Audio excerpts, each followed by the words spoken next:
ရက်သမားကြီးလာပြီဟေး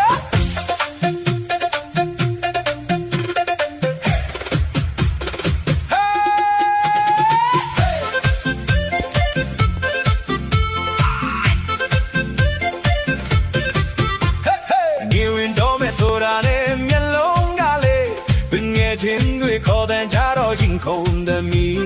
အိတ်ထဲမှာပိုက်ဆန်ကမရှိတရှိနဲ့ဟေးလာပြီဘို့ရက်သမားကြီးလာပြီဟေး